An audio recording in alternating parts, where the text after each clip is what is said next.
Spring season is almost finished, and in a couple of weeks, a new season of anime will be upon us. Summer 2022 is filled with sequels and remakes, and my watch list is full of them, as well as several new shows.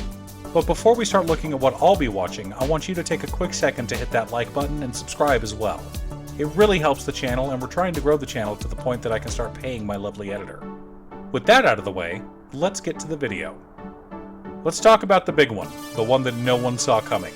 Devil is a Part-Timer Season 2. The original season aired in 2013, and the final novel in the series was published in Japan back in 2020. So why, 2 years after the series concluded, are we getting a new season? Because it's awesome.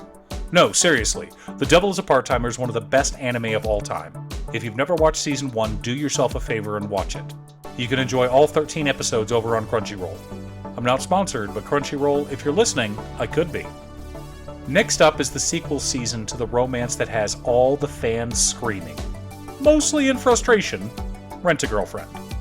I know, recent chapters have gotten a lot of hate, but I genuinely love this series. I also love hearing weebs cry about how long the series is dragging itself out for. But to me, that's part of the fun, both reading the manga and watching the anime. The story of a garbage human like Kazuya overcoming his faults and growing into someone worthy to stand next to Chizuru is awkward, painful, and long, and I'm in it for the long haul. I love this series and can't wait for the next season. Next up, Overlord Season 4. Though the CGI of the last 2 seasons has been painful, the story has been great. Watching Aizelgone grow into a complete monster who laughs as he slaughters thousands of humans has been tons of fun. It's nice to see a series from the villain's perspective. Remember, a character can be a villain and the protagonist. But no matter what Crunchyroll claims, you cannot have a character who is both the protagonist and the antagonist at the same time. Story structure doesn't work that way. For our last sequel, a show that I'm completely in love with, Is It Wrong to Try to Pick Up Girls in the Dungeon, gets a 4th season. My child is binging the first 3 seasons in order to catch up so they can watch the new season with me. I'm rooting for Bell to be with the love of his life, Eyes Wallenstein. Sure, he's got a harem of girls at his beck and call, but he considers them to be friends or family. The one he's in love with is Eyes, and she seems to be developing feelings for Bell as well. I haven't read the light novels yet, but they are on my list. Next up, I want to talk about anime that are remakes of older series. Ruby Ice Queendom looks like a lot of fun. I know that many in the anime community aren't fans of Ruby, but I really love this series. I like how the world building in each season builds on the last. As the girls are getting older, they're learning more about the world. This one may be one that the whole family ends up watching. We're also getting Bastard Heavy Metal Dark Fantasy. Not sure what Netflix was thinking with this one. I mean, I am a fan of the original manga as well as the OVA, but the series has been on hiatus for 12 years. No, seriously, we haven't had a new chapter since May 2010. For those who don't know, this is an old school fantasy. If you grew up with shows like Ninja Scroll, Lotus War, Orphan, or Escaflowne, this will feel very similar. Basically, imagine if Berserk and Slayers had a baby. A horny, angry baby that is also an all-powerful sorcerer. Next up is an anime based on a series of light novels that is one of my favorites, Black Summoner. This is a fun isekai romp with an overpowered main character, lots of hot waifus, and silliness. The main character loves fighting, so much that he's called a battle junkie. I've already done a video talking about this series, and I'm excited to see it as an anime. But I am worried from the trailers that the bad CG will turn people away from it.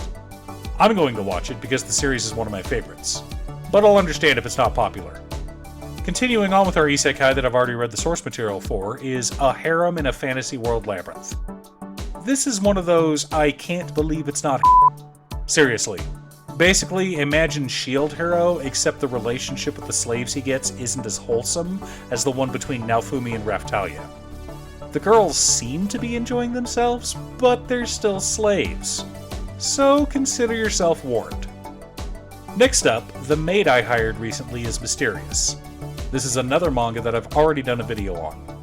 It's the second series that Wakame Kombu has drawn that is getting adapted. The first was The Great Jahi Will Not Be Defeated. which aired last year and amassed a respectable following. Mysterious Maid is an adorable teasing manga with a beautiful One-san. I don't want to spoil anything because my manga club is reading the first 3 volumes for the series this month. That's right, I have a manga club in my Discord. We meet once a month and talk about anime, light novels, and manga. We also have a specific manga we read so we can all join in on the discussion. If you'd like to join, head on over to patreon.com/Danon today. Link in the description below. The last series I'm planning on watching that I've already read the source material for is My Stepsister is My Ex-Girlfriend. This is one of those spicy romances where the main couple dated in junior high, broke up over a misunderstanding, then were forcibly reunited when their parents married. I've already done a video on this one. I'll post a link in the upper right hand corner and you can go check it out yourself if you want. Now for the new anime that I haven't watched yet but I'm still interested in. First up, from the author of Teasing Master Takagi-san, When Will Ayumun Make His Move? This is a soft slice-of-life anime about a boy who joins a shogi club and falls in love with his senpai.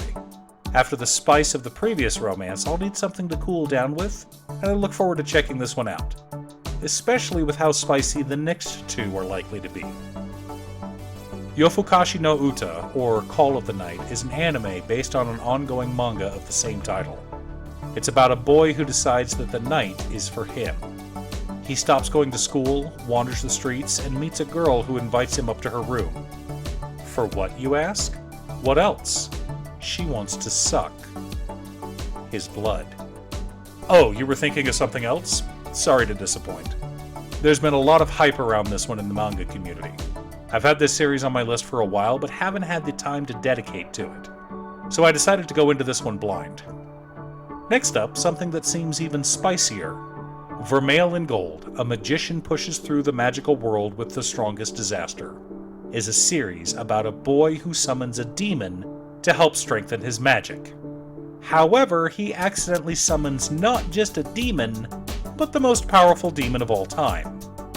Destined to destroy the world, she now seems dedicated to destroying the main character's virginity. This one looks like an ecchi rom-com set in a fantasy school, and I'm a sucker for those. Even if they wind up being bad, they're usually fun. For even more isekai trash this season, we've got My Isekai Life.